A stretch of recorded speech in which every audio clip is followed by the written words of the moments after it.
Hello friends, good morning. இன்றைக்கி நம்ம என்ன பண்ண போகிறோம்னா சென்னா மசாலா பார்க்கலாங்க.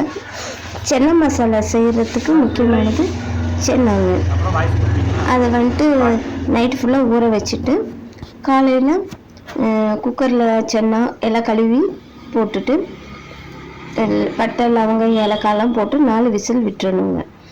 4 விசில் வெந்ததுக்கப்புறம் ஒரு அடுப்பில் கடாய் வச்சு அது சூடானதுக்கப்புறம் கொஞ்சம் ஆயில் போட்டுக்கோங்க.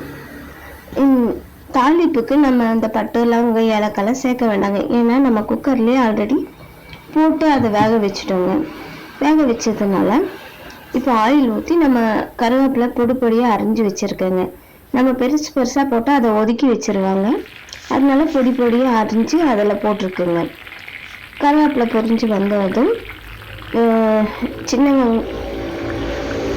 இஞ்சி பூண்டு பொடியாக சாப் பண்ணி வச்சுருக்காங்க. அதையும் போட்டு கோல்டன் ப்ரௌன் வர வரைக்கும் நீங்கள் வதக்கிடுங்க. டீப் ஃப்ரை பண்ணுங்கள். அப்போ தான் அது ஒரு தனி டேஸ்ட் வருங்க. இஞ்சி பூண்டு பேஸ்ட்டு போடலாம், ஆனால் இப்படி அரைச்சி போடுறது இன்னும் கொஞ்சம் டேஸ்ட்டாகவே இருக்குங்க.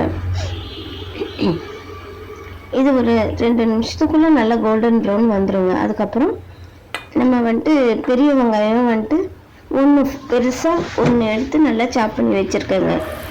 அந்த பெரிய வெங்காயத்தையும் அதுக்குள்ளே போட்டுட்டு அப்புறம் நம்ம வீட்டுக்கிட்டே வளர்ந்த பச்சை மிளகாங்க ஒரு 4-5 நான் பொரிச்சு வச்சுருக்கேன். அது காரம் இல்லைங்க. 4-5 பச்சை மிளகாவே அதில் போட்டுட்டு கோல்டன் ப்ரௌன் வர வரைக்கும் நல்லா வதக்கி எடுத்துருங்க. வதக்கி அது வதங்கிறதுக்குள்ளே இந்த தக்காளி இருக்குது இல்லைங்க, ஒரு வெங்காயத்துக்கு 2 தக்காளி அந்த மாதிரி நான் எடுத்து வச்சுருக்கேன். அந்த தக்காளியை நீங்கள் கத்தியெல்லாம் போட்டு அறுக்காதீங்க. கையிலையும் நல்லா மசிச்சு விட்ருங்க. மசிச்சுட்டு நல்லா மசிச்சு வச்சுக்கோங்க. அதுக்கப்புறம் இந்த பச்சை மிளகா இருக்குல்ல, அதுவுமே நம்மலாம் அறுக்க வேண்டாங்க. கையிலையும் உடச்சி போடலாம். நம்மளோட கை ருசி தனியாக இருக்குங்க.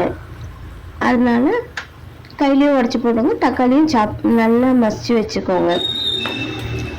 இது ஆல்ரெடி கோல்டன் ப்ரௌன் வந்துருச்சுன்னு நினைக்கிறேன். மேக்ஸிமம் இன்னும் கொஞ்சம் கோல்டன் ப்ரௌன் வந்ததுக்கப்புறம் நம்ம மசிச்சு வச்சுருக்க தக்காளி எடுத்து அதில் போட்டுக்கலாம். பச்சை மிளகாவும் வதங்கிடுச்சுங்க. இது காரம்லாம் இருக்காது. எங்கள் வீட்டில் பச்சை மிளகா ரொம்ப பிடிக்கும். ஏன்னா சாப்பாடு கூட இதை சாப்பிட்டுக்குவோங்க. பச்சை மிளகா நம்ம மசிக்கி சாப்பிட்டுக்குவேன். அதனால் நிறைய போட்டு வச்சுருக்கேங்க. தக்காளியும் கோல்டன் ப்ரௌன் ஆயிடுச்சுங்க. வெங்காயம் தக்காளியை அதில் போட்டு கொஞ்சம் ஃப்ரை பண்ணி நல்லா வதக்கி எடுத்துக்கோங்க. வதங்கினதுக்கப்புறம் தக்காளிக்கு ஒரு தனி கலர் வருங்க. தக்காளி இது 3 சேர்ந்து ஒரு அழகான கலர் வரும். அந்த கலர் எண்ணெய் பிரிஞ்சு வருங்க.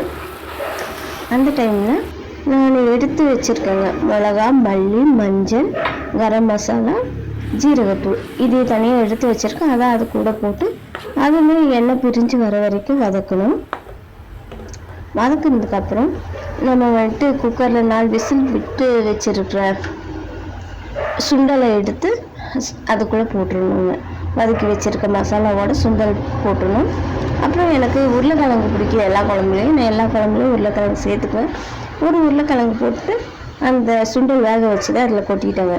சுண்டல்லேருந்து கொஞ்சம் தனியாக எடுத்து வச்சுருக்கேன். அதையும் நல்லா நம்ம கையில் மசித்து சூடாக இருக்குது இருந்தாலும் பரவாயில்ல, கையிலேயே மசித்து போடுங்க. எதுவும் யூஸ் பண்ண வேண்டாம். கையில் மசித்து அதையும் போட்டு மிக்ஸ் பண்ணி ஒரு 10 நிமிஷம் விட்டு எடுங்க. உருளைக்கிழங்கு போட்டிருக்கிறதுனால 10 நிமிஷம் விட்டு வேக விட்டு எடுத்துருங்க. வேக விட்டு கொதி வந்தது ஒரு 2 கொதி வந்ததுக்கப்புறம் கொஞ்சோண்டு கருவேப்பிலை கொத்தமல்லி போட்டு கிளறி ஆஃப் பண்ணிடுங்க கேஸை.